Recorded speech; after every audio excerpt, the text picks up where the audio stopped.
ఉపాధి హామీ పథకం. నువ్వు పని చేయకుండా అక్కడికి రాకుండా డబ్బులు ఇవ్వమంటారా? కొత్తగా తీసుకొచ్చిన జీరాంజీ పథకం. రోడ్డు పక్కన కంప చెట్లు నరుగుతారు. దీంట్లో డూప్లికేట్ కార్డ్స్ ఎన్నో తెలుసా? 5 కోట్లు. పారా గడ్డపార 12 లక్షల కోట్లు అంటే అది సామాన్య.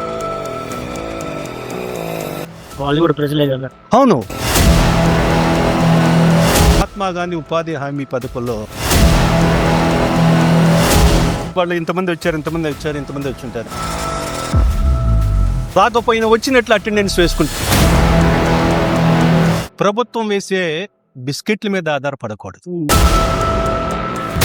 వేసే వాళ్ళకు కూడా చెప్పాలిగా. అదే విబిజీ రామ్జీ ఈ పథకం పేరు మార్చక ముందు ఉండే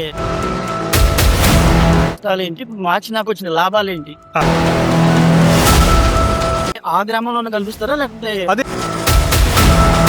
ఆ పేదవాడి శ్రమ గుంట తీయటం, పుడి కార్మికులుగా మలిస్తే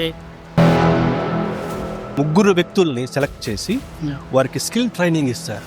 ఎలక్ట్రీషియన్ కావాలి కదా, ప్లంబర్ కావాలి కదా, టైల్స్ వేస్తారు.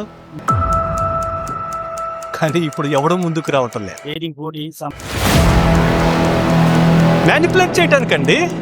అది డబ్బులు ఇవ్వాలని చెప్పి కూర్చోబెట్టి ఇవ్వలేదు. ఇంకా రావాల్సి ఉంది. ఇంకా చర్చలు జరుగుతున్నాయి. మహాత్మా గాంధీ ఉపాధి హామీ పథకం అది ఉనికి కోసం